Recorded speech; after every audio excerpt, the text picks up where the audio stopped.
Greetings. Today's topic is Jamaica need actual growth in the tourism industry, not just a partial pre-COVID-19 recovery. We'll be discussing the above topic in today's presentation.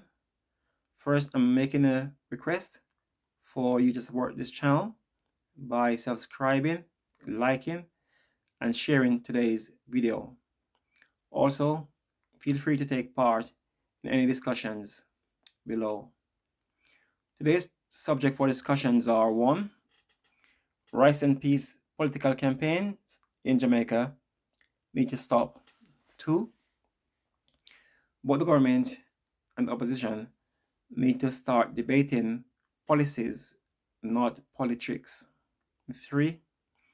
Jamaica need actual growth in tourism industry, not boasting about a partial recovery after the 2019 lockdowns. And 4. There are 6 countries in the region that had recovered to their pre-COVID-19 figures, and Jamaica is not among them. Now, both main political parties in Jamaica need to stop this rice and peas politics, as I would call it. The parties need to get down to serious dialogues and political debates as to how they intend to manage the country's economy. Things seems to get much worse when it starts to get near the general election in Jamaica. In the past, we have heard terms and catchphrases used in general election campaigns. Some past phrases are, vote for me and you will be eating curry goat instead of chicken back or some less expensive food, etc. Another phrase is, vote for me and money will jingle in your pockets. Or more recently, vote for me and you will be able to sleep with your windows and doors open, etc. The above terms and phrases are meaningless as to how the government intends to manage the country's economy and security. What the main political parties need to start doing is to set out their political plans and agendas. Then those plans and agendas need to be scrutinized and questioned both by the other party and by journalists on national TV stations, etc., so that the public can have a clear view of what each political party is saying and what their plans are for Jamaica. Tourism in Jamaica is like a football team having an open goal but refuse to score lots of goals. With the many chances that they have, then the team which could have scored lots of goals end up with a 4-all draw due to the many missed opportunities they squandered during the game. Because while Jamaica is delaying rapidly expanding its tourism industry, other countries in the Caribbean and around the world has been very busy in expanding their tourism industry. The Jamaican Minister of Tourism is busy going around the world telling other countries how profitable the tourism industry is and how profitable it can become. Many of those countries are listening with a keen ear, some even taking on board the Jamaican minister's advice. Yet back in Jamaica, the minister fails to expand tourism except for a few parishes on the north coast of Jamaica. Has the Minister of Tourism ever considered expanding the tourism industry in Jamaica by 20% visitor numbers year on year for 10 years, and what that would mean for the Jamaican economy? In the recent opening of the sectoral debate on the 18th of April 2023, the Minister of Tourism and other government ministers made so much of an uproar during their celebrations. They were celebrating 90%, 80%, and 70% growth in the tourism industry for 2022 over 2021 period. However, what they were celebrating was not an actual growth in tourism market, but a partial recovery to 2019 levels after the COVID-19 lockdowns of 2020 and 2021. If the Minister of Tourism and the government want to see a 90% growth in the tourism industry, then they need to start doing that in 2023.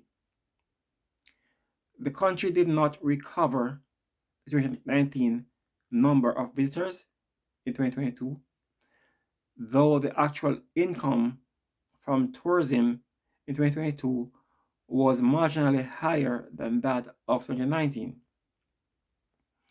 Personally, I think that Jamaica needs to triple the number of visitors who are visiting Jamaica over the next few years. Many of my earlier videos and specifically address this issue. See my earlier YouTube videos and essays on the subject. According to the UNWTO, that's the United Nations World Tourism Organization, there are 6 countries in the region which had recovered the 2019 visitor numbers at the end of 2022. Jamaica was not among the 6 countries, 5 of which are in the Caribbean and 1 in South America. See quote below from the UNWTO, World Tourism Organization, and I'll quote their thing now.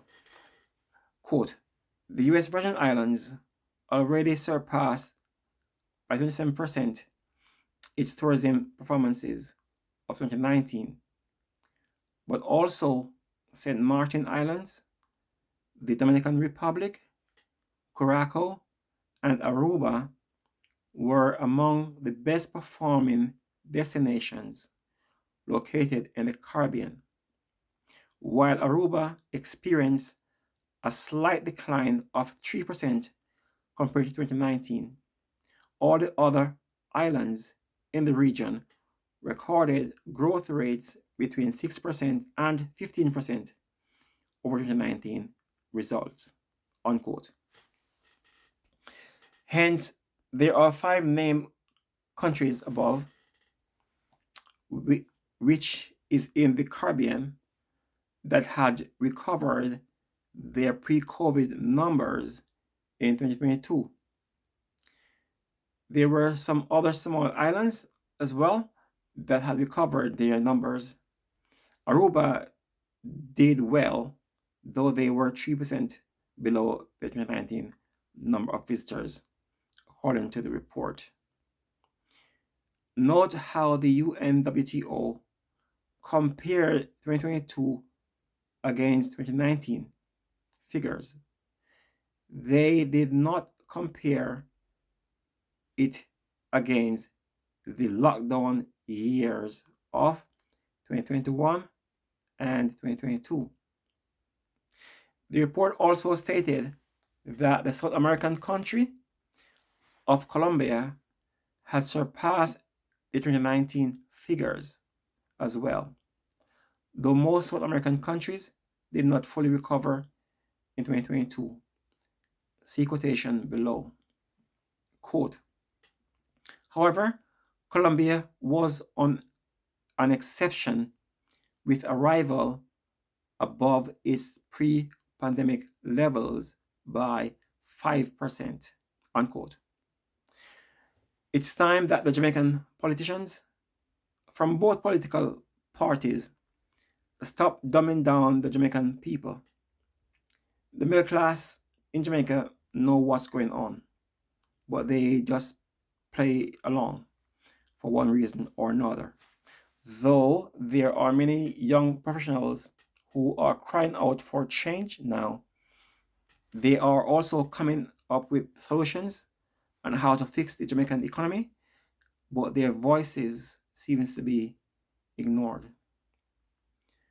The politicians knows that they can always rely on the lower working class masses through intimidation and fear to quiet any dissenting voices during their political campaigns when the general elections are near. Hence, they sometimes avoid any serious dialogues or response to any meaningful scrutiny of their performances on the economy. Or they just make meaningless speeches and banging of tables along with the shouting and posturing as they did during the opening of sectoral debate on the 18th of April 2023.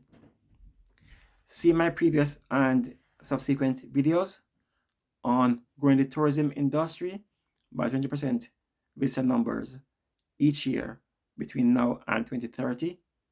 Also my videos on doubling the Jamaican economy by 2030. Thanks for watching this video.